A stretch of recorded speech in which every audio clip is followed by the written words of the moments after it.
또 변함없이 참 좋으신 하나님 마음 다해 예배하기 위하여 이 시간 이 자리에 하나님 앞으로 나오신 여러분 모두를 주님의 이름으로 환영하고 축복합니다. 오늘도 변함없이 하나님께서 성령 하나님을 통하여 우리에게 말씀하실 때 여러분 우리가 할 수 있는 최선은 그 하나님 믿고 믿음 위에 굳게 서서 그 말씀 나의 말씀으로 잘 듣는 거예요. 그리고 그 말씀을 오늘도 살아있는 하나님의 말씀으로 우리의 삶에서 살아드리는 순종이 우리의 삶에 반드시 필요합니다. 그러한 좋은 예배자가 바로 여러분 되어질 수 있도록 이 시간 하나님의 말씀 앞으로 겸손하게 나아가시는 여러분 되셔야 합니다. 오늘은 돌파하고 예배가 답입니다. 5번째 시간 순종 없는 예배는 없다라는 제목으로 하나님의 말씀 함께 나누도록 하죠. 어느새 통합 주제 예배가 5주차입니다. 다음 주로 이제 공식적인 통합 주제 예배는 마무리되어져요.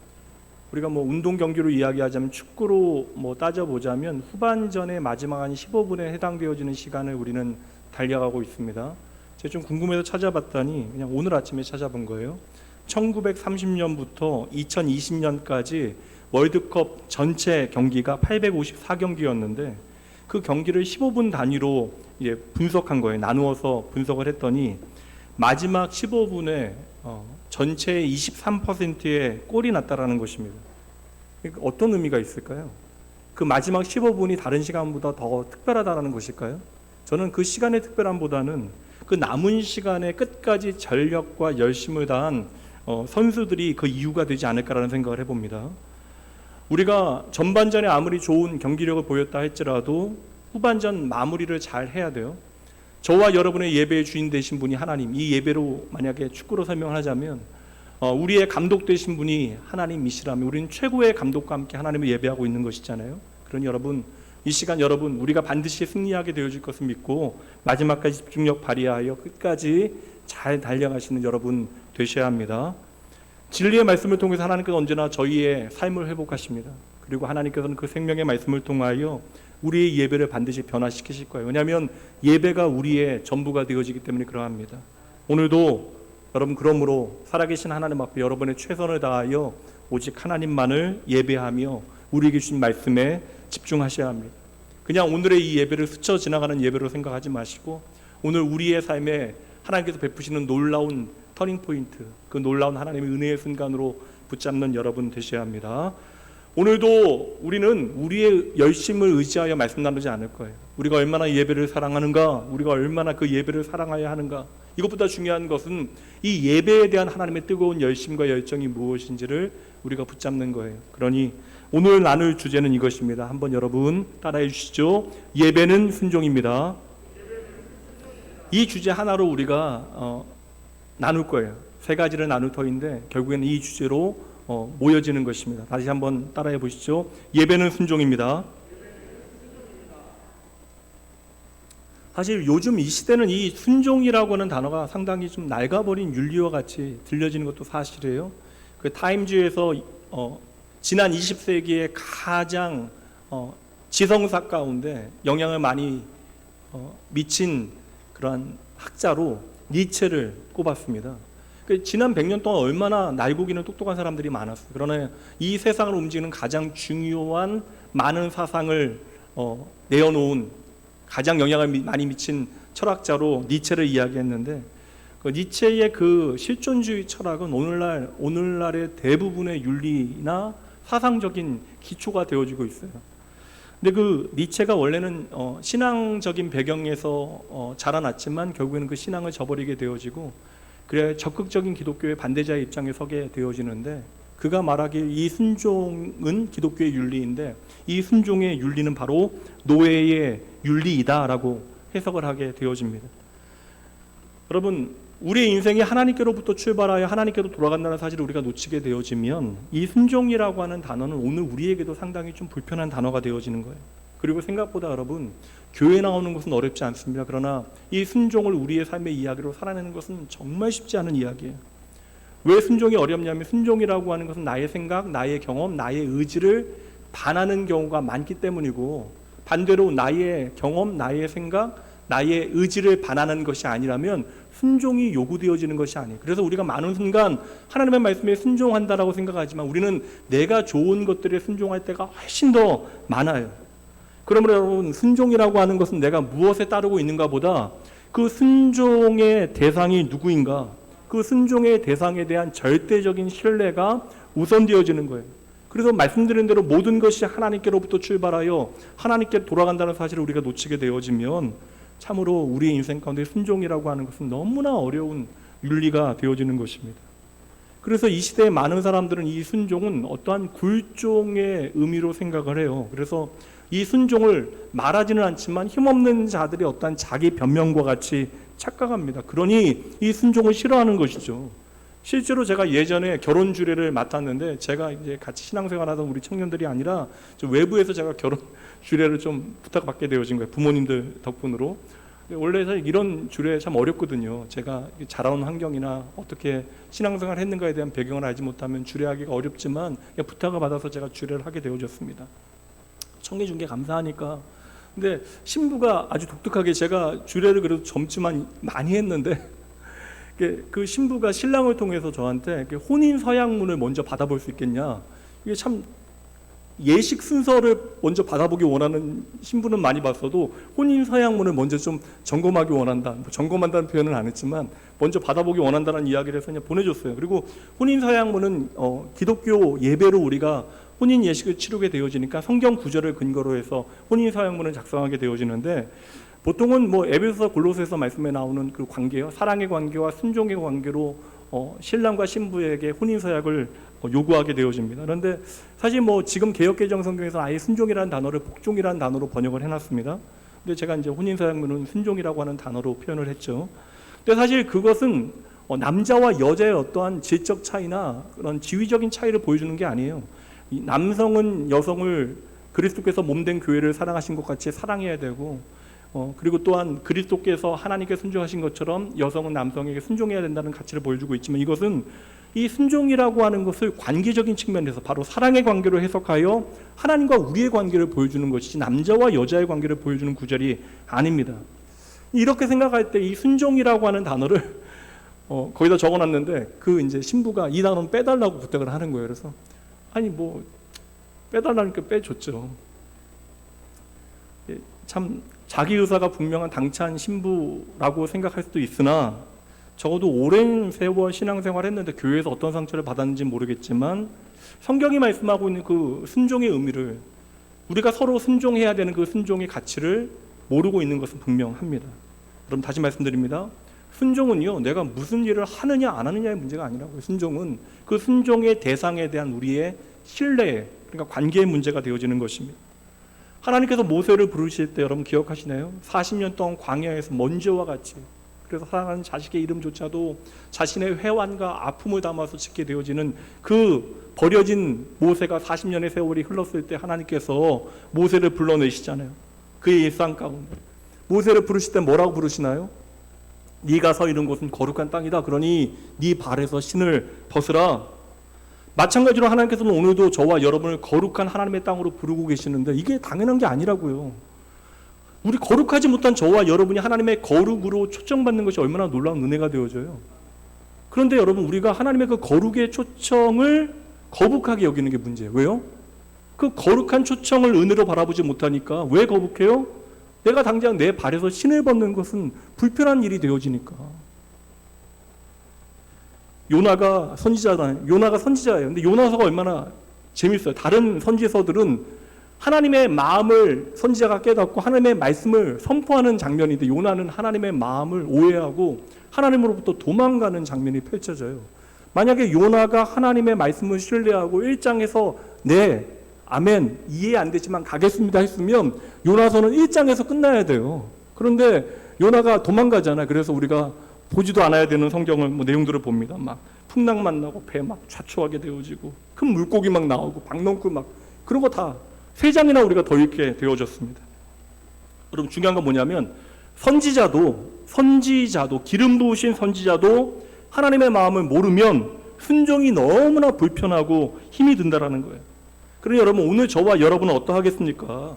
생각보다 우리는요, 우리의 순종의 실력이 부족하다는 사실을 먼저 인정해야 돼요. 그래야 우리의 예배의 순종이 얼마나 중요한가를 다시 한번 돌아보고 우리의 삶의 새로운 시작을 열어갈 수 있게 되어지는 것입니다. 여러분, 순종의 핵심을 말씀드릴게요. 순종은 우리가 하는 것이라고 생각했는데 오늘 우리가 순종할 수 있는 근거가 되어지는 것은 무엇입니까? 바로 예수님의 순종이에요. 말도 안 되는 저와 여러분, 엉터리 같은 저와 여러분을 위하여 예수님께서 하나님의 거룩하신 뜻에 순종하셨기 때문에 그 순종하시고 십자가의 죽으심을 통하여 오늘 저와 여러분이 이 자리에 나올 수 있는 거예요. 그러니 우리는 우리의 의지로 순종하여 하나님 앞에 나온 것이 아니라 예수님의 순종을 근거로 이 자리에서 오늘 하나님을 예배하는 것입니다. 그러니 이 순종은 사랑이 기초가 되어지는 것이죠.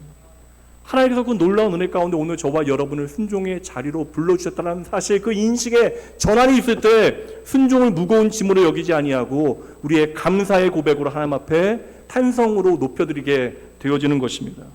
오늘 말씀은 바로 이 순종의 문제를 예배와 연결짓고 있어요. 잘 보세요. 이제 그러한 배경으로 오늘 본문의 말씀 다시 한번 보도록 할게요. 12장 1절 함께 읽습니다. 그러므로 형제들아, 내가 하나님의 모든 자비하심으로 너희를 권하노니 너희 몸을 하나님이 기뻐하시는 거룩한 산 제물로 드리라. 이는 너희가 드릴 영적 예배다. 그러니까 우리가 어떻게 예배하여야 하는가에 대한 말씀을 바울 사도를 통하여 교훈해 주시는 것입니다. 우리는 순종해야 된대요. 순종할 때 우리가 영적 예배를 드리게 되어진다. 그럼 우리가 무엇에 순종해야 합니까? 구체적으로 말씀해 보니까 나의 몸이, 나의 삶이 하나님께서 기뻐하시는 거룩한 산 제물로 드려야 된다. 그러니까 우리가 하나님 앞에 살아있는 제물로 하나님 앞에 드려질 때 하나님께서 우리를 기뻐하신다. 그럼 여러분, 구체적으로 하나님께서 우리의 무엇을 기뻐하시는지 저와 여러분이 알아야 되잖아요. 저희 부모님은 저하고 식사하는 걸 즐겨 하십니다. 왜냐하면 저는 부모님들이 무엇을 좋아하시는지 너무나 잘 알아요. 그래서 항상 저하고 식사할 때는 부모님들이 흡족해 할 만한 식당으로 모십니다. 물론 돈도 제가 냅니다. 예. 은퇴하신 다음에 한 번도 식사를 사주신 적이 없는데 이번 5월달 제 생일에 처음으로 8년 만에 식사를 한번 사주셨어요. 그러니까 뭐 돈도 제가 내지만 항상 부모님들이 좋아하시는 음식을 알아서 그것으로 대접하니 저하고 함께하는 식사를 언제나 즐거워하십니다. 보통 아내들이 남편 선물을 즐거워하지 않잖아요. 사랑해서 아내들한테 남편들은 선물을 하는데 아내들은 어렵게 말합니다. 가능하면 좀 돈으로 달라고. 왜 그런지 아세요? 여러분들이 아내가 좋아하는 것이 무엇인지를 모르기 때문에 그런 거예요. 그 아내가 정말 원하는 것이 무엇인지 집중하여 그 아내가 정말 원하는 것을 여러분들이 설명하면 좀 돈으로 달라고 하는 겸연쩍은 이야기를 안 들어도 되는 것이죠. 그러니까 우리가 하나님께서 기뻐하시는 것이, 그러니까 하나님을 예배하고 싶어요. 하나님께서 기뻐하시는 예배가 무엇인지 알아야 하나님의 그 부르심에 우리가 기쁨으로 순종하게 되어지는 것이죠.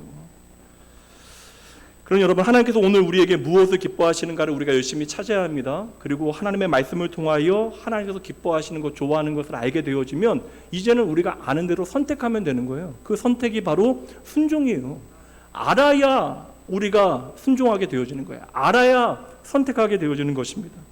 그렇게 우리가 하나님의 기쁨이 되어지는 그 뜻을 깨닫고 그 말씀을 선택하는 것, 이것이 우리가 하나님 앞에 드리는 영적인 예배, 하나님께서 기뻐하시는 예배가 되어진다. 우리가 몸으로 예배하는데 그것이 하나님께서 기뻐 받으시는 영적인 예배가 되어진다라고 하는 놀라운 말씀이 되는 거예요.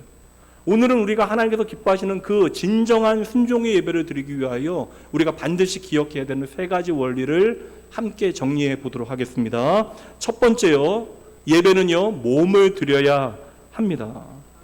하나님의 기쁨이 되어지기 위하여 우리는 몸을 드려야 한다. 여러분, 결국 이 자리에 앉아 있는 것도 우리가 시간과 공간과 우리의 몸을 하나님 앞에 드리는 어떠한 구체적인 행위가 되어지는 거예요. 우리가 몸을 드린다라고 하는 표현을 두 글자로 바꾸면 헌신이라고 하는 단어로 바꿀 수 있습니다. 그러니까 내 몸을 나를 위해서 쓰는 것이 아니라 하나님을 위하여 쓰는 것이 바로 헌신. 그러니까 내가 좋아하는 것이 아니라 하나님께서 좋아하시는 일을 내 몸으로 하는 것이 바로 헌신. 이것이 우리가 하나님 앞에 드리는, 하나님께서 기뻐하시는 예배가 되어진다. 성가대뿐만 아니라 교회 안에 다양함으로 섬기는 분들, 사실 이거 여름에 국수 삶는 거 정말 어려워요. 뭐 예전에는 사실 당연하게 생각했는데, 제가 지난주에도 말씀드렸지만 국수를 30대부터 삶아서 지금 70이 돼서도 삶는 분들 계시거든요. 그러니까 여러분, 우리 교회 새롭게 몇 년 안에 등록하신 분들, 국수를 안 드시는 분도 계시고 드시는 분들도 계시겠지만, 이게 여러분, 이러한 우리의 몸을 헌신하는 일을 통하여 우리를 향하신 하나님의 헌신과 우리가 함께 수고하는 일의 기쁨이 무엇인지 배워내셔야 돼. 그래서 이 기쁨의 자리로 여러분들을 초대합니다. 이것 때문에 사실 이것저것 고민이 많아서 오늘 또 이제 좀 재직분들, 여전도회, 남전도회 분들 모이게 될 터인데 좀 지혜로운 답을 좀 찾았으면 좋겠습니다. 그리고 오늘은 국수가 아니죠. 그래서 제가 오늘 얘기 들어보니까 오늘 이제 3주에 한 번씩 라면 나온다고. 미리 실망하신 분들 때문에 제가 말씀드립니다. 그러니까 나는 라면 절대 안 먹는다 하신 분들은 아예 6층까지 올라가지 마세요. 힘드시니까. 오늘은 컵라면입니다. 3주에 한 번씩은 너무나 힘들어요. 너무나 덥고. 무슨 얘기하다 또 남은 얘기까지 나왔어요. 그러니까 내가 하나님께서 기뻐하시는 일을 내 몸으로 행하는 것, 이게 헌신이고 우리가 드릴 영적 예배다.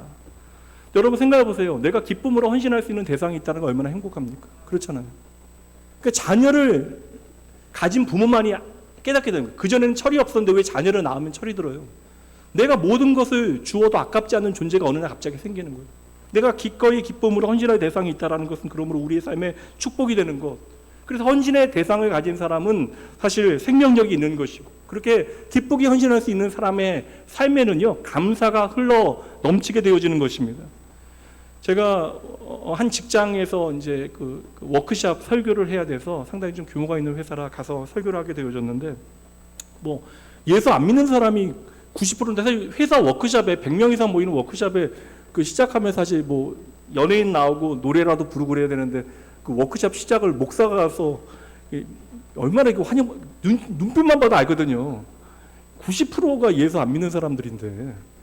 그럼 뭐 이것저것 좀 조사를 해봤는데 2021년에 직장인들을 대상으로 이제 설문조사를 해보니까 직장인들의 직업 만족도가 40%가 안 되는 거예요. 오늘 내가 다양한 이유, 그러니까 직장에서 일하는 것으로 행복하다는 게 아니라 내가 오늘 행복한가라는 질문에 직장인들의 채 40%가 안 되는 사람들이 나는 행복하다. 그러니까 그리고 60%가 넘는 사람들이 나는 행복하지 않다라고 대답을 한 거예요.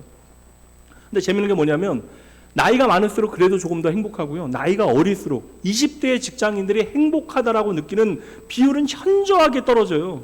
그러니까 직장 다니는 젊은 청년들이 왜 그렇게 표정이 없는지에 대해서 여러분 충분히 이해해 주셔야 합니다. 여러분도 20대에 그랬다고요. 근데 그렇게 표정도 없었던 힘들어했던 그냥 아이들이요. 그렇게 뭐 푸석푸석했던 아이들이 얼굴이 막 윤이 나기 시작하고 반질반질해지고 막 얼굴이 펴져요.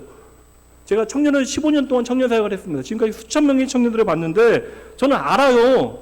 틀림없어요. 그 아이는 이제 내가 헌신할 수 있는 대상을 찾은 겁니다. 어려워요? 사랑하는 사람이 생긴 거예요. 여러분, 사랑의 기쁨은요, 사랑에 수고해 본 사람, 사랑에 내가 최선을 다해 본 사람, 사랑에 힘써 본 사람이 누릴 수 있는 기쁨이라는 것입니다. 그러니까 헌신의 만족이라고 하는 것은 우리가 배워서 지식으로 알게 되어지는 것이 아니에요. 헌신해 본 사람이 깨닫게 되어지는 거예요. 이게 하나님의 창조의 법칙입니다. 세상의 피조물 가운데 인간만이요, 내가 손해보면서 기뻐할 수 있는 존재예요. 인간만이. 영혼을 가진 인간, 하나님의 형상대로 창조된 인간만이 그 마음과 영혼이 누군가를 위하여 내가 헌신하면서 기뻐할 수 있는 하나님의 형상대로 창조되어진, 그래서 예수 그리스도께서 자신의 몸을 버려 우리를 사랑하신 것을 기꺼이 기쁨으로 여긴 것처럼 우리도 하나님의 형상대로 누군가를 위하여 헌신하면서 그 헌신의 기쁨과 만족을 느끼게 되어지는 것이죠. 근데 그것을 머리로만 알고 있으니까 헌신하면 내가 손해보지 않을까라고 생각하는 거예요. 제가 생각해 봤어요. 아니 40년 동안 국수를 뭐 얼마나 힘들어요. 나군교회 예전엔 더 적었는데 이거 국수 삶는 거 너무나 힘든 일이에요, 여러분. 이제 식기세척기도 우리 젊은 이제 우리 여전도회 회장님들도 들어오시고 그러면서 이제 식기세척기도 놓고 막 에어컨도 지금 알아보고 있고 막 그러는데, 이거 이제 다른 우리 이전 세대 우리 권사님들은 40년 동안 해왔던 일인데 어떻게 가능할까? 그러니까 생각해보면 죄송합니다. 다 좋은 분들이만 그렇게 막 엄청나게 좋은 분들도 아닌데 40년 동안 어떻게 그렇게 섬겨왔을까? 이 헌신의 기쁨이 무엇인지를 확인한 거예요.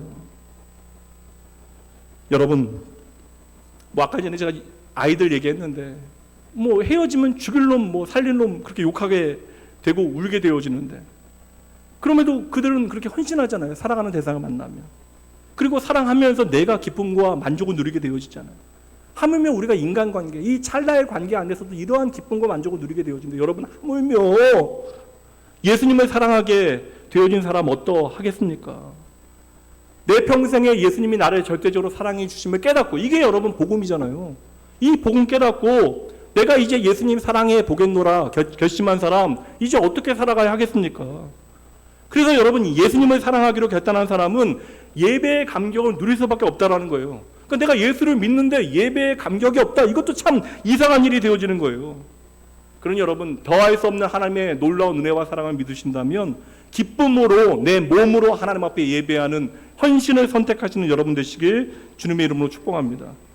그러니 오늘 예배의 첫 번째 포인트는 너무나 단순해요. 다시 한번 따라해 보시죠. 예배자는 예수님께 헌신합니다. 여러분들 예수님을 내 생명의 구주로 만나셨습니까? 그러니까 예수님이 나의 생명 되시면 여러분 믿으세요? 그 사실 믿고 이 자리에 나오셨습니까? 그러면 이제 예수님과 우리의 관계를 설명하는 단어는 무엇이 되어야 돼요? 한 가지 관계를 설명하는 단어는 사랑이 되어줘야 하는 거예요. 나 같은 죄인 살리셨다는 믿음이 있습니까? 내가 죄인 중에 괴수라고 하는 사실에 대한 인정이 있어요? 내가 정말 용서받지 못할 죄인인데 나 같은 죄인 살리신 하나님의 그 놀라운 사랑 까닭에 그리고 날마다 나를 기다리시고 나에게 은혜 베푸시는 그 주님 까닭에 이제 내가 가장 행복한 일은 뭐예요? 예수님을 사랑해 버리는 거예요. 예수님을 사랑하는 그런 삶을 살아가는 것입니다. 나를 최고로 사랑하신 하나님을 내가 알기에 이제 내가 그 하나님을 최선을 다하여 사랑하기로 작정하는 것, 이게 바로 예배가 되어지는 것입니다. 여러분, 여러분의 삶의 진정 하나님 앞에 예배하는 이 일이 영순이라면 여러분 우선적으로 하나님 선택하셔야죠. 이 예배를 선택하셔야죠. 그리고 이 예배를 드릴 때마다 하나님이 여러분의 삶의 영순이라면 그 가치에 걸맞는 여러분의 최고를 하나님 앞에 드리게 되어지는 것이 마땅하죠. 우리가 말로는 하나님 최고입니다 고백하면서 나도 모르게 나의 삶 가운데 하나님을 시시하게 여긴다면 여러분들은 가장 여러분의 인생에 필요 없는 것, 시시한 것들을 하나님 앞에 드리게 되어질 것입니다. 뭐든 아까울 거예요. 말로는 사랑을 이야기하는데 그 사랑에 어느새 이유가 많아져요. 그렇다면 여러분, 오늘 여러분들을 점검해 보시면 돼요. 우리가 6주간의 예배를 통하여 우리의 예배를 점검하고 하나님의 말씀을 통하여 우리의 예배가 변화되어지는 것이 목적이라면 여러분들 오늘 여러분들은 어떻게 하나님을 예배하고 계십니까? 날마다 질문드리잖아요. 여러분들은 오늘 어떻게 하나님을 예배하고 계십니까? 여러분 진정 최고의 하나님께 온 마음과 정성을 다하여 예배하고 계십니까? 나의 모든 시간, 나의 모든 표현을 다하여 내가 할 수 있는 최선을 다하여 나의 사랑과 나의 모든 것들을 하나님께 집중하며 하나님의 영광과 그 은혜를 여러분 마음껏 인정하며 찬양하며 예배하고 계십니까? 말씀드린 대로 여러분 사랑은 몸으로 표현되어지는 거예요. 예수님과 어떻게 여러분 사랑하셨어요? 예수님께서 몸으로 여러분 사랑하셨잖아요. 예수님께서는 당신의 죽음으로 여러분 사랑하셨잖아요. 자신을 버려서 그 사랑을 증명하시잖아요. 여러분을 구원하시기 위해 당신의 가장 소중한 것을 버리시잖아요.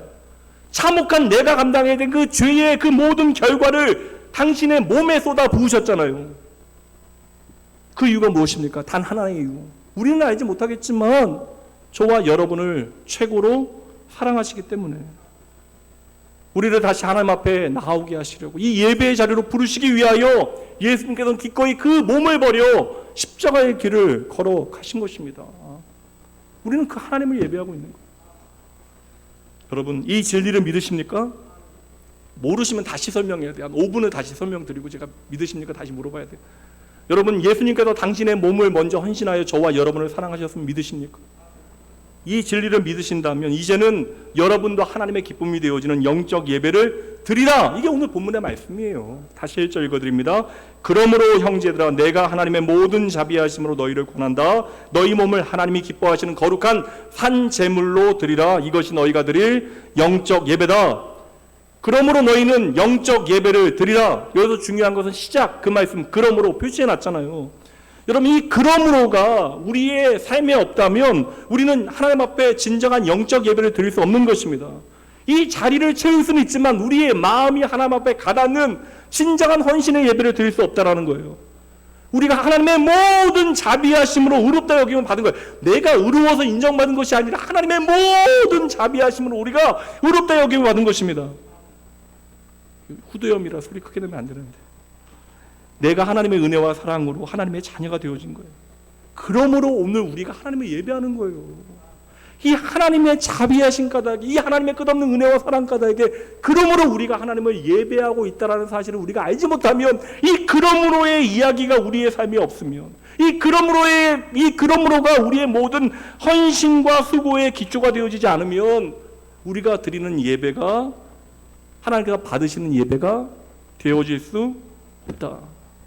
우리는 참 수고하는데, 아침부터 이렇게 나와서 하나님 예배하는데 의미 없는 예배가 되어진다는 거예요.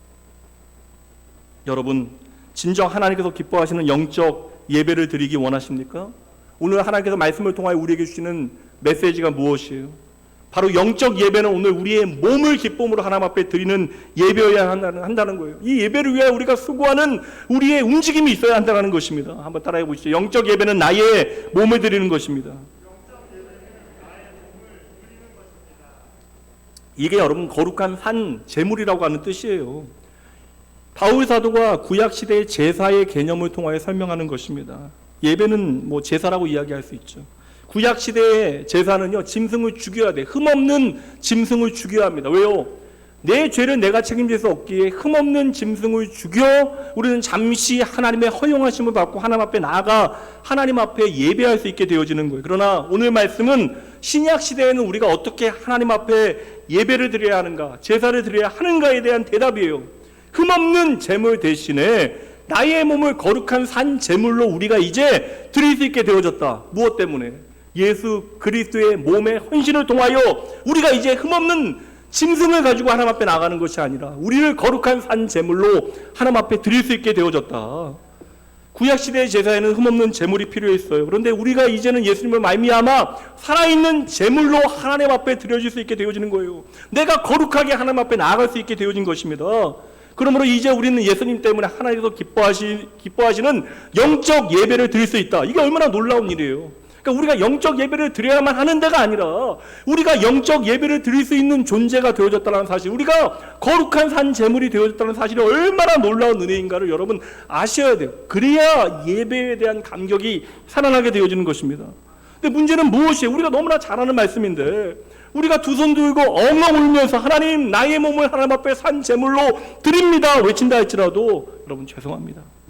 저와 여러분은 구약시대의 기준으로 이야기하면 흠없는 짐승만도 못해요.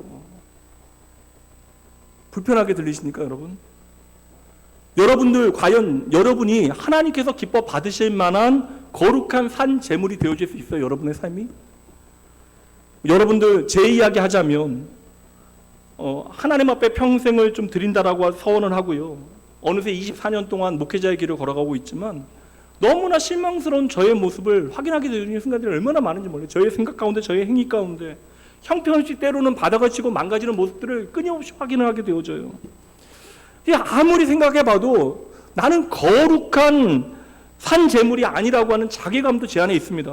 그럼에도 불구하고 목회자로 또한 설교자로 살아가야 하는 이 하나님의 부르심과 승명 앞에서 내가 그럼에도 불구하고 어떻게 거룩한 산 제물이 되어질 수 있을까? 고민하고 또 고민하며 하루하루를 그렇게 살아가는 거예요. 그러니 여러분 날마다 은혜가 필요한 거예요. 여러분 제대로 들으셔야 합니다. 우리의 존재는 분명 하나님의 사랑받는 자녀, 거룩한 하나님의 나라, 그의 소유된 백성. 근데 우리의 이러한 엄청난 새로운 피조물이라고 하는 정체성은 내가 노력하여 획득한 것이 아니라 오직 하나님의 은혜, 예수 그리스도의 보혈, 그의 피 흘림 덕분 우리가 이거 기억하자라는 거예요. 나는 언제든지 하나님 앞에 나아갈 자격이 안 된다. 이거 인정해야 나갈 때 기쁨이 되어지죠. 나는 자격이 안 되는데 오늘 하나님 앞에 나아갈 수 있다. 왜요? 나에게는 예수의 보혈이 있기 때문이다. 이거 고백하셔야 돼요. 이거 너무나 자주 잊어버리시니까 어느새 예배가 여러분의 삶에 당연해지는 거예요. 예배가 감사하는 게 아니라 아유 예배 또 토요일, 내일 또 주일, 아이고 나 권사인데 집사인데. 여러분 예배가 어떻게 당연하냐고요. 예배는 바로 여러분이 하나님이 택한 하나님의 백성이라고 하는 증거가 되어지는데, 그런 여러분 예배를 드리면서 착각하지 마세요. 내가 하나님을 위하여 무언가를 드린다는, 예배를 드린다는 표현은 하나님과 우리의 관계를 설명하는 것이죠. 우리가 하나님 앞에 예배를 드리는 것이 아니라 우리가 예배를 드릴 수 있도록 하나님께서 저와 여러분을 거룩하게 하셨습니다. 예수님의 죽으심과 부활을 통하여. 그러니 여러분 예배는 결코 당연하지 않아요. 예배는 우리의 자격으로 드리게 되어지는 것이 아닙니다. 예배는 오직 예수 그리스도의 십자가 그 보혈을 의지하여 우리가 예배하게 되어지는 거예요. 저와 여러분의 삶을 하나님 앞에 새롭게 하신 예수님 덕분에 이제는 저와 여러분이 하나님께서 기뻐하시는 거룩한 산 제물이 되어질 수 있다. 그러니 여러분 어떻게라고 고민하면 저도 날마다 지쳐요. 그냥 하나님 생각 안 하고 살면 일주일이 편한데 내가 하나님의 백성이라고 하는 정체성을 기억하고 살면 날마다 힘들어요. 그러니까 내가 어떻게 거룩한 산제물이 되어질 수 있을까? 이 어떻게라고만 이 사실에만 집중하고 지치는데 여러분 이것보다 중요한 진리 말씀드릴게요. 나를 거룩한 산제물로 살아가라고 불러주신 그것이 은혜입니다. 이거 먼저 인정하고 시작해 보세요. 우리가 신을 벗는 것이 귀찮은 일이 되어질 때는 이 신을 벗어야 하는 곳이 하나님께서 나를 만나주시는 거룩한 하나님의 땅이라고 하는 사실을 놓치게 되어지면 신을 벗는 일은 불편한 일이 되어져요. 신 벗으면 이제 먼지 묻게 되어지고 더러워질 텐데 이거 수건도 없는데. 여러분 신을 벗는 것은 귀찮은 것이 아니라 오늘 내가 하나님의 거룩한 임재 앞에서 하나님을 예배하고 있다는 증거가 되어지는 거예요. 신앙생활 그래서 여러분 낙원교회 모든 성도가 여러분의 성공과 여러분의 헌신에 박수를 쳐준다 할지라도 신앙의 본질은요 하나님 앞에서 나를 자랑하는 자리가 되어졌으면 결코 안 됩니다. 신앙생활은요 그 삶은 전체가 다 하나님께서 기뻐하시는 거룩한 산 제물로 다듬어져 가는 거죠. 하나님께서 예수님 때문에 우리를 거룩한 산 제물이라고 불러주셨는데 우리는 자격이 안 돼요. 실력이 안 돼요. 그럼 우리는 평생 하나님의 은혜에 붙들면서 그래도 어제보다 나은 하나님의 거룩한 산 제물로 만들어져 가고 다듬어져 가는 과정, 이 과정 가운데 하나님께서 오늘도 얼마나 성실하게 신실하게 나를 돌보시나 나를 인도하시나 나를 사랑하시나 나의 삶 가운데 하나님께서 어떻게 일하고 계시는가 이거 보는 게 믿음. 그래서 여러분 신앙생활은 날마다 하나님에 대한 기쁨과 감격이 많아져야 돼요. 예배를 그래서 은혜로 바라보는 사람들은 부족하지만 최선을 다해야 합니다. 한 권사님께서 아주 인상적인 얘기를 예전에 하셨는데 그분이 좀 전도하는 일에 열심 내시고 낙원교회 아니에요. 예전 제가 섬겼던 교회에서 전도하는 일에 열심 내시고 구역원들 참 잘 돌보시는데 우리 교회도 뭐 그런 구역장님들 많이 계시죠. 근데 그분이 좀 생각보다 자신이 좀 배움이 적다라고 하는 걸 나눠주신 적이 있거든요. 그래서 뒤늦게 한 것 좀 깨치게 되고 60대가 넘어서도 구역장으로 열심히 봉사하시는데 그분은 한 가지 자기가 확신하는 게 있대요. 그러니까 예배 잘 드리는 사람 하나님께서 기뻐하신다. 이걸 잘 배우신 거예요. 그러니까 신앙이 자라기 위해서는 반드시 예배에 출석해야 된다. 그래서 구역원들 그 일은 되게 괴롭혀요. 다른 일은 너무나 잘 섬기면서 예배 안 드리는 일에 대해서는 그렇게 잔소리하십니다. 왜냐하면 예배를 잘 드려야 신앙이 자란다라고 하는 것을 본인이 경험한 거예요. 신앙의 기본기가 신학적인 지식은 좀 부족할지 몰라도 신앙의 기본기가 아주 탄탄한 분이에요. 여러분 분명합니다. 예배 사랑하지 않는 사람들은요 평생 교회 다녀도요 신앙 잘하지 않아요. 여러분 우리는 왜 예배해요? 왜 예배합니까? 우리가 예배하지 않으면요 우리가 하는 모든 선하고 좋은 일들이 하나님과 상관없는 일이 되어져요. 우리가 예배하지 않으면 어떠한 선한 삶도 우리의 헌신도 하나님과 관계없는 일이 되어지기 때문에 우리는 예배에 최선을 다해야 돼요. 예배를 통해 우리는 나를 향한 하나님의 그 사랑, 하나님과의 관계를 확신하게 되어지는 거예요. 그러므로 여러분 우리가 거룩한 산 제물이 되어진다. 이것은 날마다 나의 몸을 씻어 깨끗하게 만드는 과정이 아니라 거룩한 산 제물로 나의 몸을 드린다. 이것은 나의 몸을 온전히 하나님 앞에 맡기고 살아간다. 그러므로 진정한 예배는 나의 전체를 하나님 앞에 온전히 드리는 것이 예배가 되어진다. 이것은 내가 나의 삶의 주인 되지 않는다. 내가 내 인생의 주인 노릇하지 않겠다라는 선언이 되어지는 거예요. 이게 바로 나는 죽고 예수로 사는 그 엄청난 아이러니한 역설적인 복음의 진리가 되어지는 것입니다. 예배는 내가 주인 노릇하지 않는 거예요. 우리의 삶에 이 고백이 살아 숨쉰다면 오늘도 저와 여러분 하나님께서 기뻐하시는 거룩한 산 제물이 되어질 수 있는 것입니다. 제가 보기에도 낙원교회 성도님들 대부분이 예배 좀 분위기가 좋아요. 예배 잘 드리십니다. 공적 예배는 참 잘 드리시는데 이제 중요한 건 뭐냐면 이 공적 예배 1시간을 잘 드리는 것 중요하지만 이 예배 끝나고 저 문을 나서게 되어질 때 그때로부터 또 다른 예배가 시작되어진다는 사실을 우리가 얼마나 인식하고 있는가. 이게 삶의 예배거든요. 막상 우리가 정말로 드려야 되는 거룩한 산 제물이 되어지는 예배 1시간 동안 여러분 드려지는 예배 나름 거룩하게 여러분 그렇듯하게 예배 다 잘 드린다고요. 우리의 진짜 삶의 예배, 몸이 드려야 되는 그 우리의 진정한 거룩한 산제물이 되어지는 삶의 예배는 저 예배당 문을 나서면서부터 시작이 되어지는 것입니다. 그러므로 우리가 함께 모여 형제의 연합한 가운데 하나님 앞에 예배하는 이 예배를 통하여 믿음의 공동체를 향한 하나님의 나라를 향한 하나님의 마음을 우리가 확인하게 되어지지만 이 공적 예배는 모든 이 삶의 예배의 시작이 되어지는 거예요. 기초가 되어지는 것입니다. 제가 오늘 예배 마칠 때 마지막으로 축도를 하게 되어질 것인데 제가 축복을 하는 게 아니잖아요.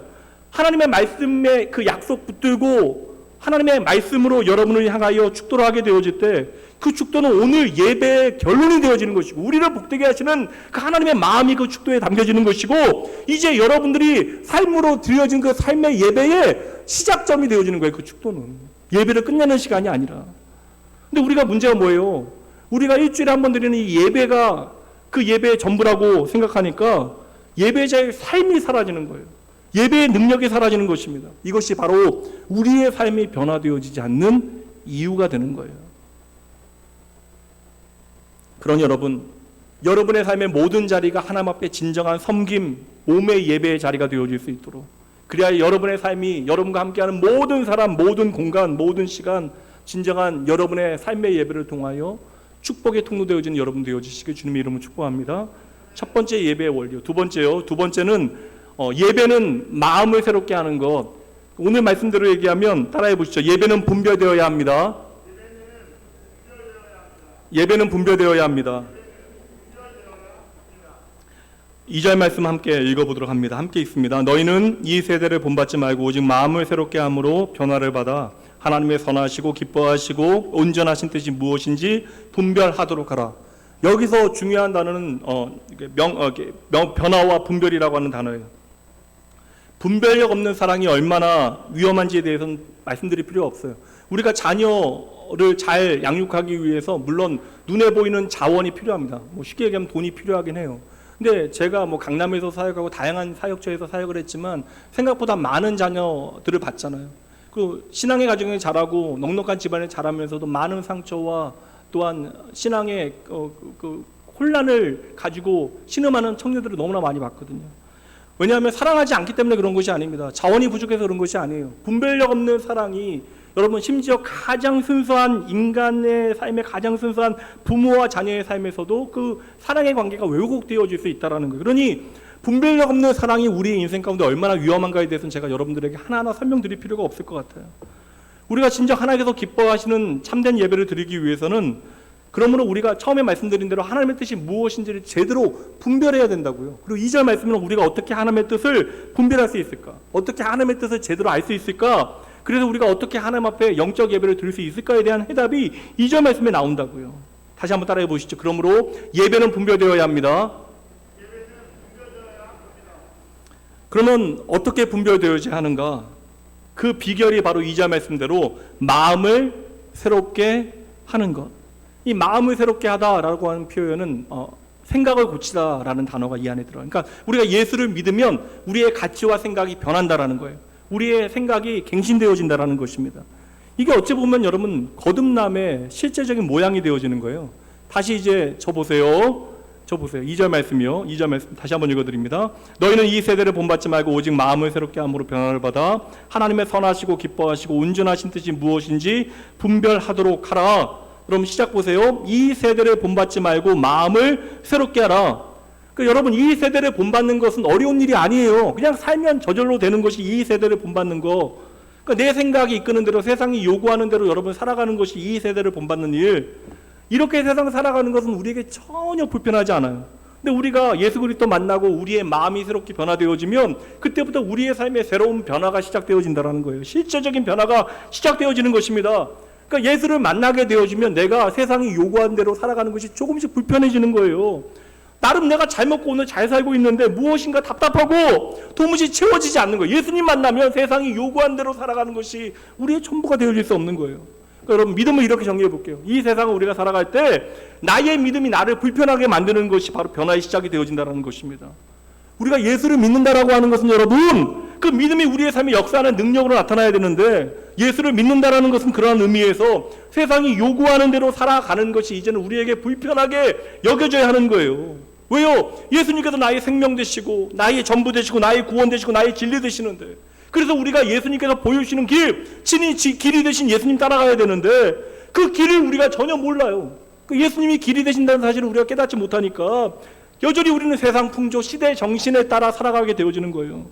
그러니 여러분 예수를 믿는다 이야기하면서 끊임없이 오늘을 염려하고 내일을 걱정하면서 무엇을 먹을까 무엇을 마실까 내 몸을 위하여 무엇을 입을까 이것만이 전부가 되어지는 삶.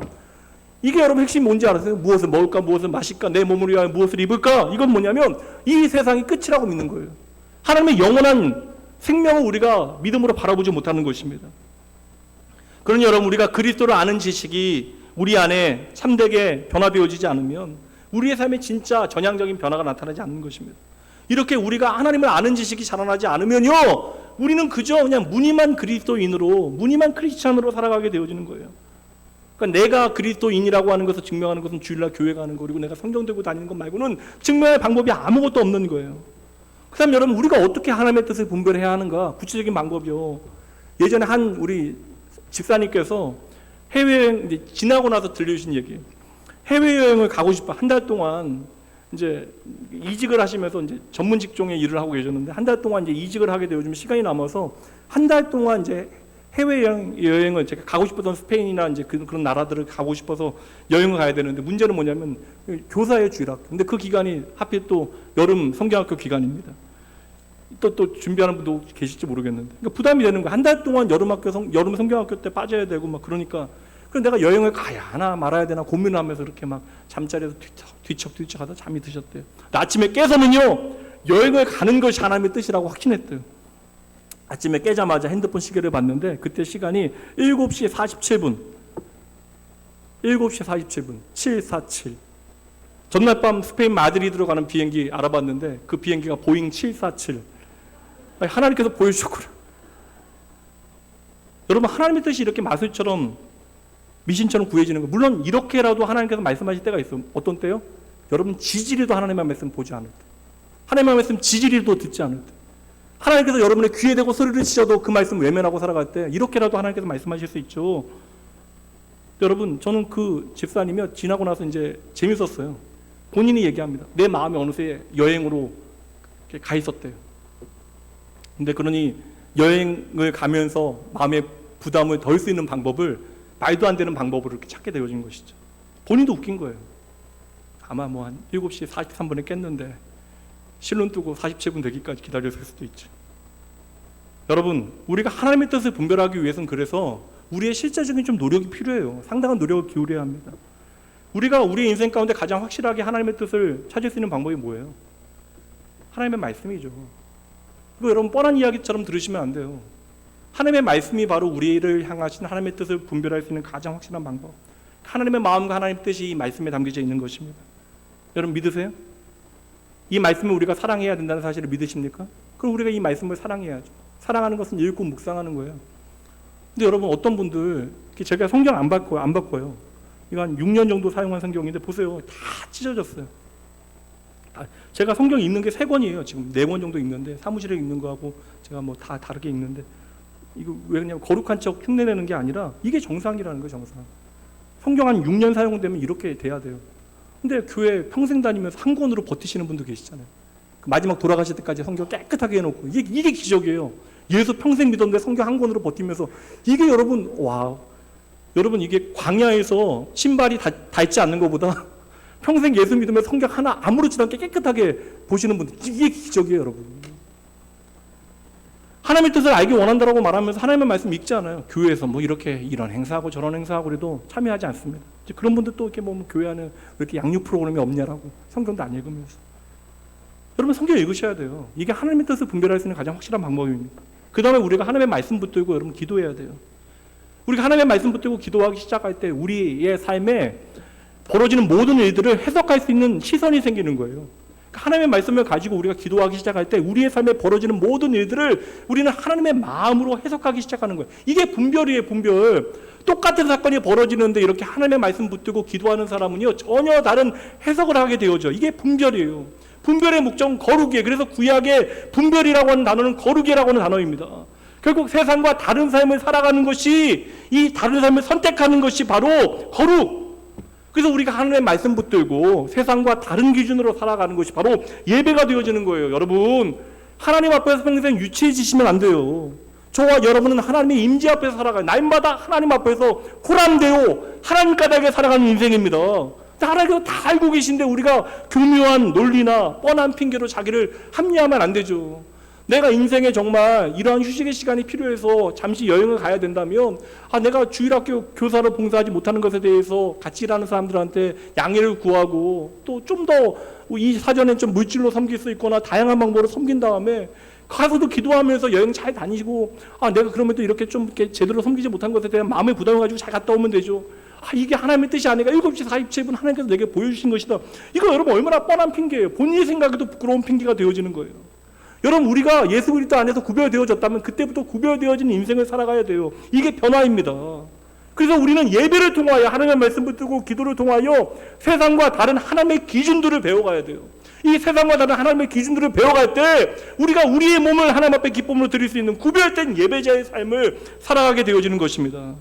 그래서 여러분 하나님께서 기뻐 받으시는 예배자는 언제나 그의 일상에 말씀과 기도를 통한 하나님의 뜻을 분별하고자 하는 열정이 있어요.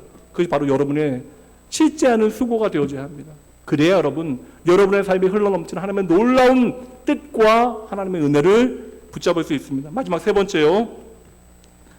세 번째 메시지는 예배는 지속되어져야 한다는 것입니다. 따라해 보시죠. 예배는 지속되어야 합니다. 주일에 교회 와서 1시간 예배하고 나머지 삶을 마음대로 살아가는 사람들을 썬데이 크리스천이라고 이야기합니다. 이거 긍정적인 표현이 아니에요. 일주일에 단 한 번 1시간만 하나님 앞에 살아가는 사람, 일주일에 168시간이니까 168시간 중에 단 1시간만을 하나님을 나의 주인 삼는 사람, 다시 말해서 일주일에 나의 삶 가운데 내가 하나님 앞에 구원받은 예배자의 모습이 없다면 이게 바로 경건의 모양은 있으나 경건의 능력은 없는 것이죠. 이름은 있으나 그 이름을 살아내지 못하는 무능한 그리스도인이 되어지는 것이죠. 하나님의 평가는 우리가 이 세상 가운데 얼마나 많은 것들을 누리고 성공하고 살아가는 것. 물론 여러분 우리가 이 땅 가운데 행복하기를 하나님께서 원하시지만 그 모든 것을 통하여 결국 우리가 하나님과 더 가까워지고 더 사랑하고 하나님의 나라의 좋은 백성 되어지는 게, 하나님 마음을 기쁘게 하는 하나님의 자녀 되어지는 것이 우리 인생에 더 중요한 일이잖아요. 우리의 삶의 예배가 영순이라고 말씀드렸습니다. 그럼 하나님의 자녀의 정체성은 바로 이 예배가 되어져야 되는 거예요. 그럼 여러분 일주일에 단 1시간만을 하나님 앞에 예배한다면 여러분의 삶이 예배가 되어질 수 있는 거예요. 하나님께서 오늘 여러분에게 여러분의 전 삶이 언제나 언제 어디서나 하나님께서는 여러분이 예배하는 삶을 살아가기 원하신다고요. 이게 이 주제예요. 하나님은 여러분의 예배가 지속되어지길 원하십니다. 일주일에 단 한 번 1시간만 하나님 예배하는 것이 아니라 여러분의 모든 시간과 여러분의 모든 장소에서 예배받길 원하신다고요. 그러니 여러분 우리는 마땅히 하나님 나의 전부임을 기억하고 우리의 삶을 매 순간마다 하나님 앞에 예배가 되어질 수 있도록 그 예배를 지속할 거룩한 부르심이 있다는 거예요.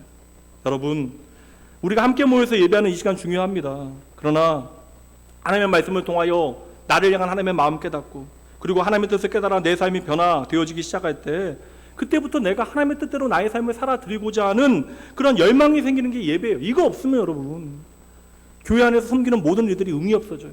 우리의 섬김이 도리어 다른 사람의 영혼을 망치는 일이 되어지는 것입니다.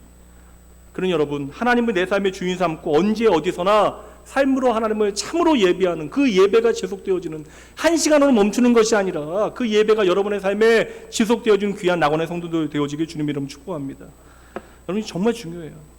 잘 살기 위해서 우리가 오늘 이렇게 열심히 내가 내 자식 좀 성공시키기 위해서 내 가정 좀 세우기 위해서 우리가 이렇게 열심히 사는데 정말 하나님 앞에 복된 인생 사셔야죠. 여러분의 생명을 더욱더 복되게 하는 인생을 살아가셔야죠. 여러분의 삶이 하나님과 연결되어질 때 여러분의 인생이 복된 인생이 되어지면 믿으셔야 돼요. 그러니까 내 삶에 하나님이 하나님 되실 때, 내 삶에 하나님의 말씀이 오늘도 살아있는 말씀이 되어질 때, 내가 그래서 하나님의 말씀에 순종할 때 내 삶의 자리가 예배가 되어지는 것이고, 그때 내 삶과 나의 사랑하는 자녀의 삶과 나의 가정과 나의 일터에 하나님의 행복이 넘치기 시작하는 거예요. 그 자리에 하나님의 안식과 평안과 하나님의 용서와 사랑이 흘러넘치는 것입니다. 우리가 넉넉한 인생을 살아가게 되어지는 거예요. 그 삶에 하나님의 치유와 회복과 하나님의 이적과 표적이 흘러넘치게 되어지는 것이죠.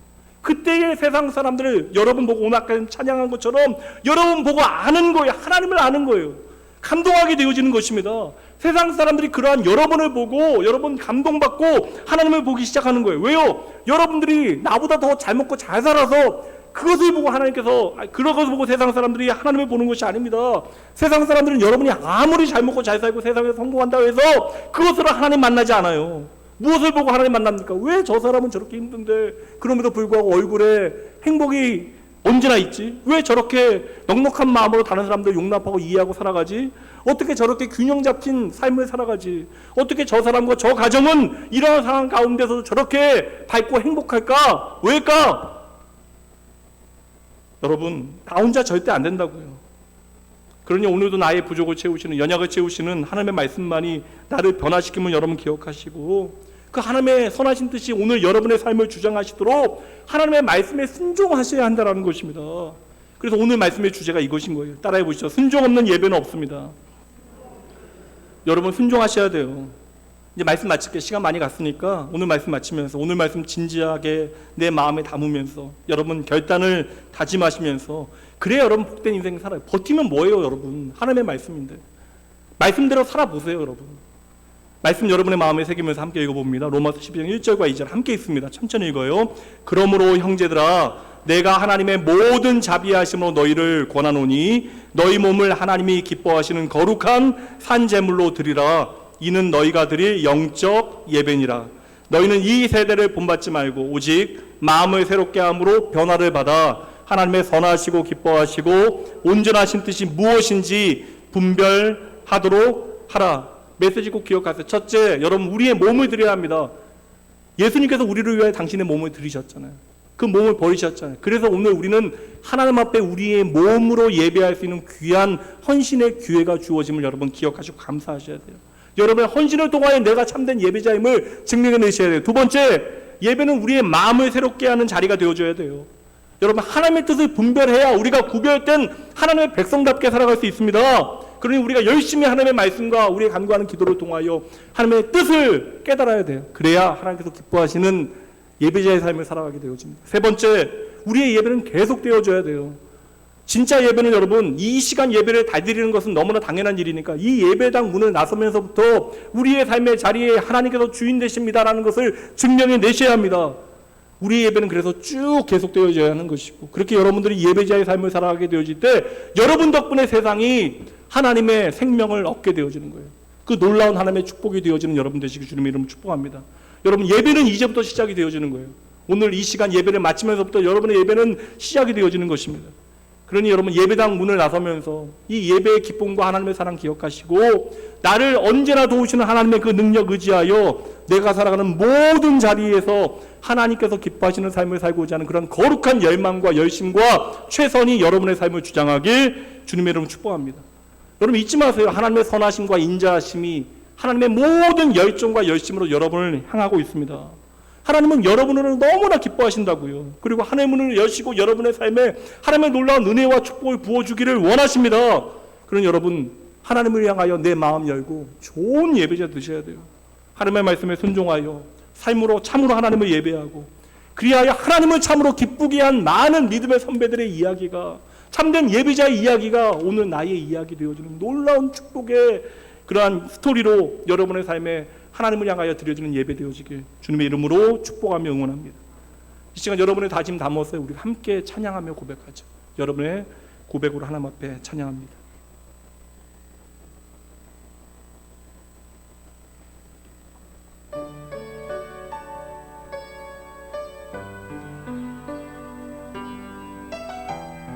이 찬양의 가사가 바로 예배입니다. 진정으로 여러분 고백하시면 돼요. 오직 주의 은혜로 지금 여기 서 있네.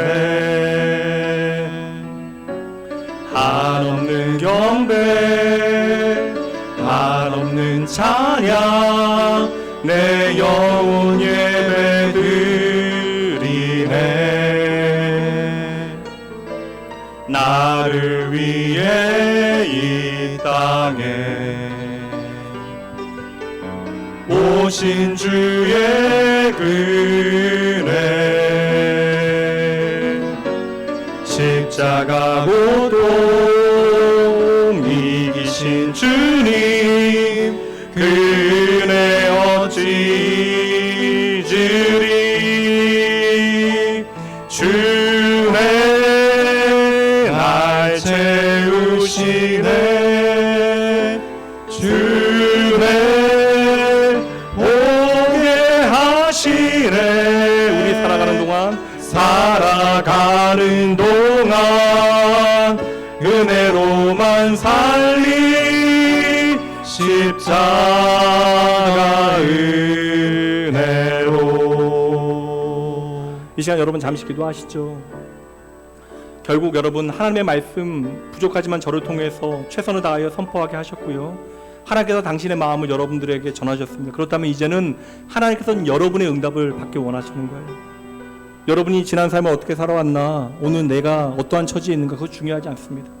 하나님의 사랑이 변함없이 오늘 여러분을 이 거룩한 예배의 자리로 부르신 것이 여러분을 향한 하나님의 선하신 뜻이에요. 여러분 그 하나님의 선하신 뜻, 그 사랑 기억하고 내가 어찌 하나님을 예배하며 살아가겠는가, 하나님 앞에 여러분들이 이 시간 고백하시면 됩니다. 하나님의 그 사랑에 여러분 응답하시면 돼요. 여러분 차례입니다. 잠시 기도합니다.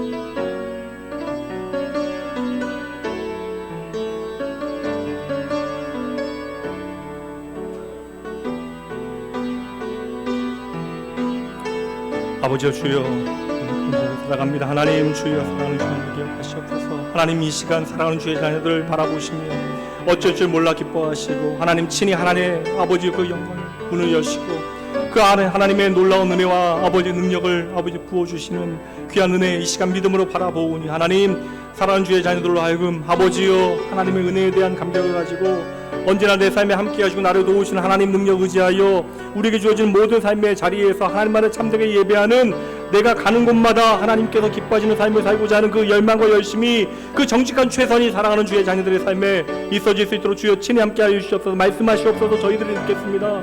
하나님의 말씀 앞에 진지하게 내 마음을 아버지여 드리며 하나님 예배하겠습니다. 하나님 내가 하나님 앞에 참된 헌신을 통하여 나의 몸을 드리는 거룩한 예배자 되어질 수 있도록 날마다 하나님의 말씀을 통하여 내 마음을 새롭게 함으로 우리의 삶이 변화되어지는 놀라운 역사가 일어나게 하시되, 우리 예배가 단 한 시간이 아니라 아버지 일주일 내내 우리의 삶 전체가 하나님을 향한 참된 예배 되어질 수 있도록 주여 친히 함께 하여 주시옵소서.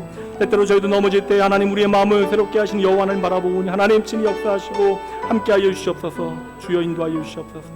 주님 아버지여, 이 시간 드려진 헌금 그리고 여러분의 모든 결단의 다짐 모두어서 제가 봉헌기도 하도록 합니다. 나의 인생의 유일한 소망 되신 하나님 아버지, 주님만이 나의 전부 되심을 이 시간 기억하고 하나님 세상에 소망 두지 아니하고 주님 앞에 나와 주님만이 나의 소망이십니다. 그 믿음에 합당한 삶의 고백을 주님께 올려드립니다. 하나님 세상 모든 사람들이 의지하는 아버지의 그 돈, 그 물질 하나님 앞에 돌려드리며 내가 진정 의지하는 분이 하나님이심을 이 시간 고백하오니 하나님 사랑하는 주의 자녀들의 정직한 고백 기뻐 받으시고 이들의 삶을 책임지시고 친히 인도하여 주시옵소서. 사랑하는 주의 자녀들의 삶에 하나님을 향한 감사와 헌신이 날로 깊어지게 하시어 오직 예수 그리스도만으로 만족하고 기뻐하는 참된 예배자의 삶이 되어질 수 있도록 주여 축복하여 주시옵소서. 새로운 한 주 살아갑니다. 믿음을 살아내게 하시옵소서. 주님과 동행하게 하여 주시옵소서. 그 모든 삶의 순간들이 하나님만을 의지하는 참된 예배의 자리 되어질 수 있도록 하나님의 놀라운 은혜의 증인들 되어질 수 있도록 아버지 풍성한 아버지 은혜를 저들의 삶에 부어 주시옵소서. 언제나 주의 사랑하는 자녀들의 삶을 책임지시고 축복하시는 선하고 아름다운 이름 나의 전부 되신 예수님 이름으로 축복하며 간절히 기도합니다. 아멘. 이제는 우리 주 예수 그리스도의 은혜와 하나님의 사랑하심 성령 하나님의 함께하심이 오늘 다시 주의 말씀 겸손히 잘 듣고 나를 위하여 먼저 헌신하신 그 놀라운 사랑 앞에서 이제는 나의 최선의 것으로 하나님 앞에 헌신하기로 작정하고 일주일에 단 한 번 예배드리는 이 시간만이 아니라 나의 삶의 자리에서 하나님의 기쁨이 되어지는 예배자로 살아가기로 소원하고 결단하는 모든 주의 사랑하는 백성들 위해 이들의 가정과 자녀와 일터 위해 지금으로부터 영원까지 함께 있을지어다. 아멘.